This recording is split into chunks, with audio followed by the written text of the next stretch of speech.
Malaysia ditampol Cina habis-habisan. Ngatain Prabowo badut di forum Malaysia. Inilah kita ungkap siapa badut yang sesungguhnya. Hai para pejuang kebenaran dan pencinta fakta. Sebelum kita mulai, pastikan jempol kalian sudah siap untuk menghujani like dan subscribe. Karena hari ini kita akan menguliti sebuah fakta yang bikin panas kuping. Dan untuk kalian para pemberani di kolom komentar, suara kalian adalah bahan bakar kami. Jadi, jangan diam saja. Tulis pendapat dan analisis kalian di bawah, karena setiap komentar adalah amunisi untuk melawan narasi yang salah. Menurut kalian, siapa sebenarnya yang jadi badut di panggung internasional ini? Tulis tebakan kalian di komentar sebelum kita ungkap fakta sesungguhnya. Saudara-saudara, pola pemberitaan media Malaysia tentang Indonesia sudah seperti rekaman rusak yang diputar berulang.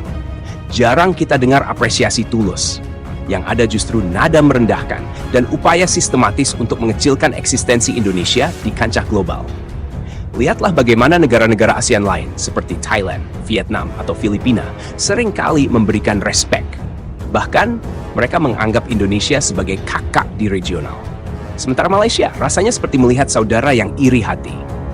Jika tidak bisa menyaingi, maka pilihannya adalah mencoba meredupkan cahaya Indonesia. Buktinya, lihat saja kasus-kasus terkini. Mulai dari isu BRICS, tren pacu jalur, hingga yang paling anyar, foto presiden kita, Prabowo Subianto, dalam parade militer Tiongkok. Semuanya dibingkai dengan narasi penuh sinisme. Dan inilah yang lucunya. Di media mereka, para netizen Malaysia berani bersembunyi di balik akun anonim untuk menebar hujatan, menyebut pemimpin kita dengan kata-kata yang tidak pantas. Tapi coba tengok, di platform internasional seperti YouTube, di mana debat terbuka terjadi, mereka mana? Hilang. Tak berkutik. Nah, ini pertanyaan untuk kalian. Kenapa ya? Menurut kalian, mereka berani nyinyir di media sendiri, tapi enggan berdebat secara sehat di ruang publik global. Share pengalaman kalian menghadapi netizen seperti ini. Mari kita bedah fakta sesungguhnya. Tuduhan bahwa Prabowo adalah badut adalah sebuah proyeksi, sebuah cermin, di mana Malaysia justru melihat wajah mereka sendiri. Pertama, dari perspektif geopolitik ASEAN. Tiongkok mengundang Perdana Menteri Malaysia Anwar Ibrahim semata karena Malaysia kebetulan sedang memegang tampuk ketua ASEAN secara bergilir. Itu hanya soal administratif.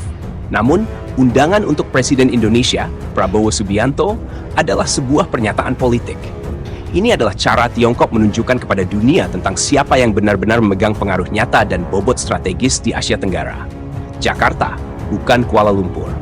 Penempatan Prabowo di barisan terdepan bukanlah sebuah kesalahan, tapi sebuah pesan. Inilah pemimpin de facto ASEAN. Kedua, dari kacamata Global South. Tiongkok melihat Indonesia sebagai salah satu ujung tombak dan pemimpin negara-negara berkembang. Bobot demografi, ekonomi, dan militer Indonesia memberinya kursi di meja kepala. Sementara Malaysia, maaf, suaranya masih sangat kecil. Ini saatnya interaksi. Setuju tidak dengan analisis ini? Atau kalian punya perspektif lain tentang kepemimpinan Indonesia di ASEAN? Let's discuss. Lalu, mengapa Anwar Ibrahim yang layak disebut badut dalam peristiwa ini? Dipermalukan secara halus. Penempatannya yang tidak strategis adalah sebuah penghinaan diplomatik yang halus. Latar belakang, Prabowo adalah seorang jenderal dengan background militer yang kuat, sangat cocok untuk acara parade militer. Anwar? Tidak. Koneksi global. Prabowo diterima baik di blok barat maupun timur. Dia lulusan sekolah militer AS dan dihormati di Eropa. Ini menunjukkan fleksibilitas dan pengaruh yang tidak dimiliki oleh pemimpin Malaysia. Sementara Anwar harus memohon untuk diterima di forum seperti BRICS, Indonesia diundang dengan hormat.